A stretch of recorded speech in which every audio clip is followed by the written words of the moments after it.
Alright, just gonna get right into it. So I've been procrastinating getting this skid steer project started because it's just been so cold outside.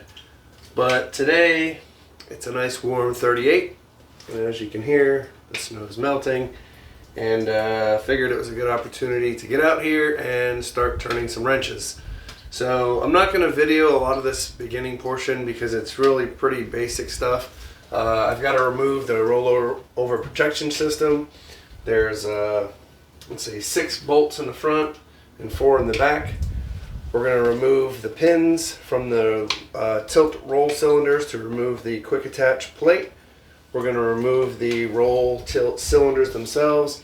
Of course, that means we're going to make a big mess with hydraulic fluid, so I'm not really looking forward to that.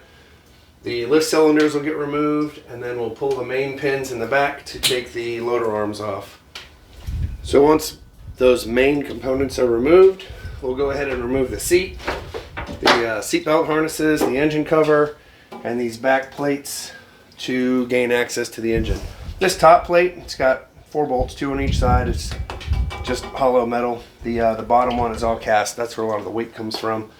But at that point, we'll pretty much have just a rolling frame with easy access to the engine and hydraulic components. And then from there, we'll start disconnecting everything for the engine. Fuel lines, electrical, any belts, choke cables, that sort of stuff. Because the main purpose of this is to get the engine out and eventually get to pull the hydraulic pumps and get this thing down to a bare frame. So I am in no way, shape, or form anticipating that that's all going to happen today. It most likely won't, because let's face it, there's a lot of stuff to take apart here. But yeah, my main goal is to get it down to an empty frame. We'll end up getting it up on some 6x6 cribbing, remove the wheels.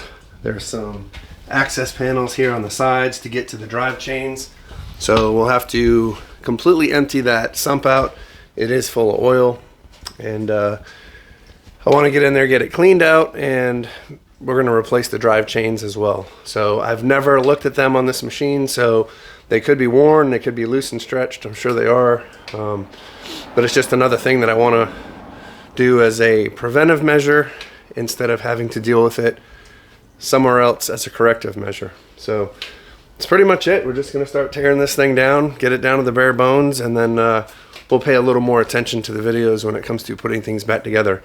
The only thing that I can recommend when you start any project at this point is to just go through and photograph everything. Take pictures of where hoses go, wiring harnesses, different panels. One might go on top of another or underneath, and so forth. So just do a real good photo documentation of where everything is, so that when it comes time to put it back together, if you're unsure, you can just go back and reference it. Typically it works out pretty good. For those that might be new to the channel or weren't here for the 430 crawler restoration, I'm a huge advocate of bags and tags. So when you take apart any nuts or bolts, be sure to put them in a bag, get you a Sharpie, write on there what the component's for. Bigger pieces you can write on a tag and tie it to it, and try to keep the bags and tags with the said components in whatever manner makes it easy for you to remember, because when it comes time to put it back together, you're definitely going to want to know where these parts are. Another good thing about that too is if you have to replace hardware, let's just say the rollover protection system, all those bolts need to be replaced. They're new, I put them in when I built it, but for the sake of the video, let's say they need to be replaced. I'll have that bag of those bolts, and I can take said bag to whatever hardware store or dealer that you use to get your nuts and bolts, and you can do an as per sample. Hey, I need 1 new each of all these, and they'll hook you up. So bag and tag, lots of photos, dig in. So here we are, not even 5 minutes in. I've removed the quick attach end, but I found that on this left side bushing at the bottom of the arm has this pin, which is the correct one. It's got a, though dirty, grease zerk fitting on the end, which is correct. And the other side had this implement pin, which is not correct. And you can see the bushing came out and it's pretty worn. So this is the peeling of the onion effect, where as you start taking things apart, you start finding more problems, which is fine. That's why we're doing this. So these are the times that I'll start to take notes on things that I need to order, such as new bushings for the bottoms of these arms. Now, I probably can't get these bushings anymore, so I might have to take a measurement and kind of make it work, right? So whatever this inside diameter is, try to find a bushing with that same outside diameter, and then I may have to end up changing these pins to something different. But this is definitely something that you want to fix and replace. Otherwise, once you have it all restored and put back together, anytime you operate the bucket or the loader, you're just going to hear the bucket jingling and jangling around. It's going to have so much slop and play in there that you just don't want that. If you're going to put the time in to make this right, make it right. Anything worth doing, it's worth doing right. So here you can see I've put tags labeling which hoses go in which position. So you don't even have to put, like I put right lower tilt number 1. You don't have to put the nomenclature. Most of the time when I do this, I'll just number everything 1 through 17. When I bring the hoses in to get replaced, they'll either put new tags on the new hoses that coincide with the numbers on the old tags, or most of the times what they'll do is they'll just zip tie the new hose to the old hose. That way there, I know that old hose, I can at a glance see that it has the right fittings on each end, it's the right length, it's the right size, and they've matched it up with the one they made it for as per sample. So anyway, obviously these are paper tags, so you have to be careful about getting oil or fuel or whatever you're working on them. But I don't know, it's just the way I do things. And then usually I'll take pictures of this as well. Believe me, 99% of these are just going to go right back together. I'm not going to have any issues, but there's those 1 or 2 hoses where I'm just like, man, where did that go? Or how did it get routed under a different hose or whatever? So the little bit of extra time you spend at the beginning will sure make your life a lot easier at the end. So this hose here was, I think, in my opinion, the worst hose that was on this thing. And as you can see, the outer rubber is just completely gone and dry rotted, and the braided steel inside is just rusted. I can't believe this one hasn't blown out yet. And my fear was, because of where it was, that it would just blow out all over you. So yeah, that's really the main reason, besides getting the engine freshened up of why we're doing this resto, is if that hose that sits here in front of your eyesight every day when you use this thing is that bad, I can't imagine how bad the ones are down inside that go from the pumps to the motors. And those are really the ones that I was worried about, because you know, when they blow out, it'll make a huge mess and basically make the skid steer inoperable, and I don't want to deal with that. So yeah, crazy. I can't believe that hose hadn't blown yet. So we've got the tilt roll cylinders removed from the front, both of the loader arm lift cylinders removed from the sides. So the only thing left is there's a pin that goes through the back of the loader arm on each side. We'll remove those next, and basically this loader arm will come forward, and I'll move it out of the way. It's going to make it a lot easier for me getting this ROPS off. I think if I remember right, when I built the ROPS, I put it on from the back over the top, and as you can see, I've got a low overhead in here, so I could probably finagle it out, but having these loader arms is definitely going to make my life a lot easier. So I've got some 6x6 blocks under the front end of the arm. When I disconnect it from the back, I know it's going to drop down a little bit, so at least it'll stop it from dropping too far. I ended up taking off the harness, the cover, and the seat just to get those out of the way. Get my gloves on real quick and get this arm off. I've never taken this lift arm off before, so I don't know how heavy it is. I'm sure it's not light. One thing I do want to be careful of is both back here on the right side and in the middle here and right on the front is all my hard metal lines for the hydraulics for the tilt cylinders, and I don't want to mess those up. So I think we're about ready. I've already taken the bolts out that hold the pins in place, so now it's just a matter of hammering these pins out, or not. Alright, so there's one pin. Get this pin out on this side and we should be Should be good to go.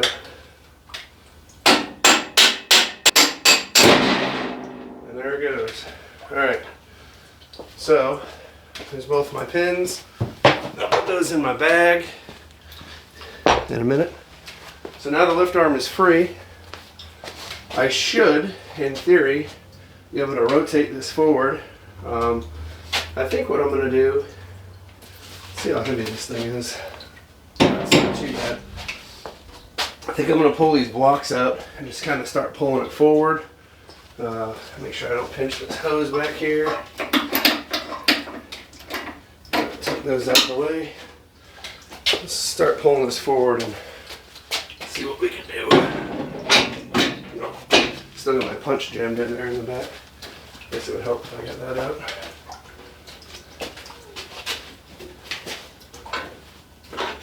There we go. Alright. Pull her forward. Let's see what we got. Yep, pretty heavy.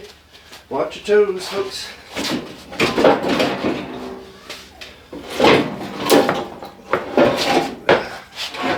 Alright. Sweet. I'm just going to flip this forward and manhandle it up out of the way. Holy crap. That's pretty heavy. It's pretty heavy. I'm glad I only got to move that one more time. Alright. Let's get this roll cage off. So we really don't need to take the rocks off. There's really pretty good access to everything as it is. But because I'm going to be restoring this thing, I'm going to repaint the rocks black, and obviously the frame is going to be green, so just really for me, for painting preferences. But it's amazing with the loader and the bucket off the front how light this thing really gets, and I'm sure the back will be the same once we get that old engine out.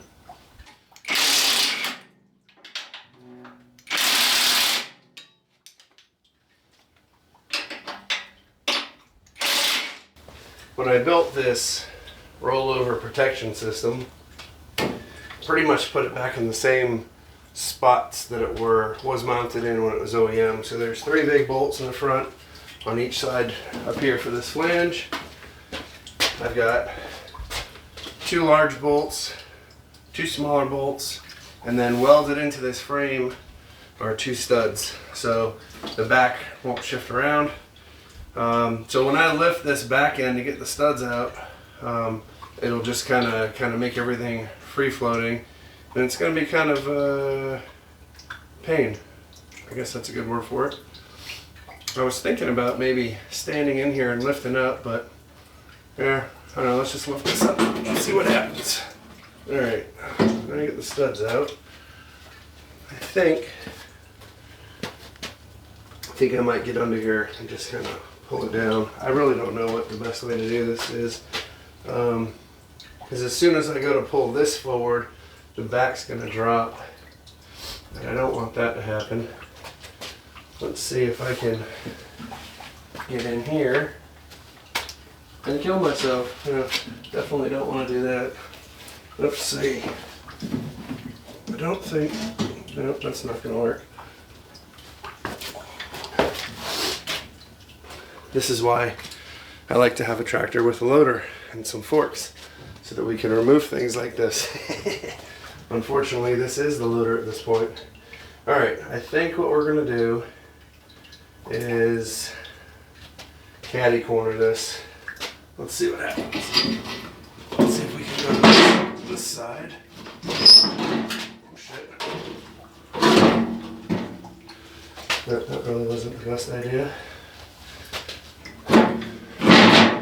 Now I'm hitting my lights over here. Alright, maybe if I get a strap on that side just to kind of hold the back, and we'll slowly bring it forward. Alright, I got a strap on the back part, so it should support it as I pull it forward. There we go. Watch your lights. Bring this front end down a bit.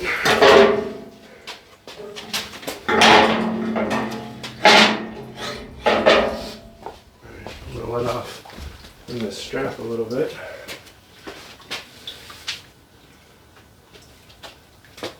I always try to use the mechanical advantage.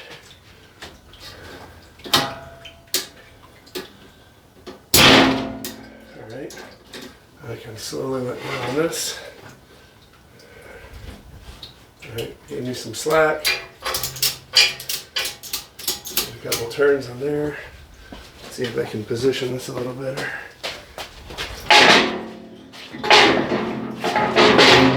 Alright. I'm just going to tilt it forward now. Really doesn't weigh all that much. Just awkward more than anything. Alright, here we go. Just kind of walk this out of the way. Looking bare bones already. But now, as you can see, we can really get in here and see all the components and get to working on the meat and potatoes. Alright, gonna do a quick little overview of how this whole system works. So here's the engine in the back. When the engine's running, obviously it's spinning the output shaft.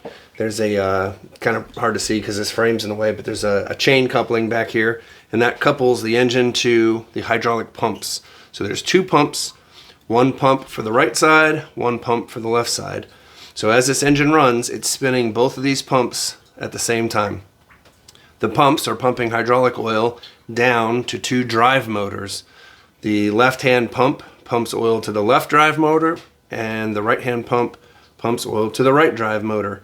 Those drive motors have a shaft coming out that have a gear on it, and that gear has a chain, just like a bicycle chain, definitely bigger, and it goes to the front and rear wheels.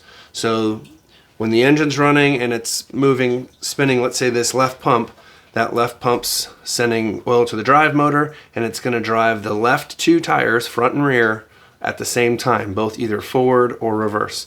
So this is the control lever to move the tractor. These pedals down here are for the loader controls. So when you push this lever forward, it moves both pump levers forward. So that's going to port the left pump down to the drive motor to drive forward, and the right pump down to the right drive motor to drive forward. Back to neutral. When I pull it back, both levers go back. It's going to port to the other side and cause that motor to spin in the opposite direction to go reverse. So to make a right-hand turn, I would use these controls and kind of spin these in a clockwise direction. And when I do that, you'll see that the left drive motor goes to the forward position and the right drive motor arm goes to the aft or reverse position. So neutral, turning right, turning right. It's kind of catching up. I'd started taking this panel apart here. And then same thing for the left, just opposite. When I turn left, the left drive motor is going to go reverse, so make the left front and rear wheels go reverse, and the right drive motor is going to go forward to make the right front and rear wheels go forward.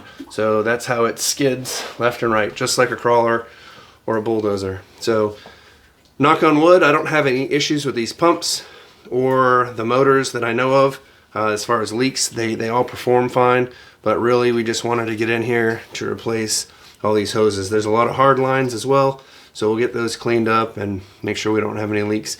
These filters look like they've been in here since the 70s when this thing was built, so those are going to get changed. We'll flush the system and obviously get some good paint on everything.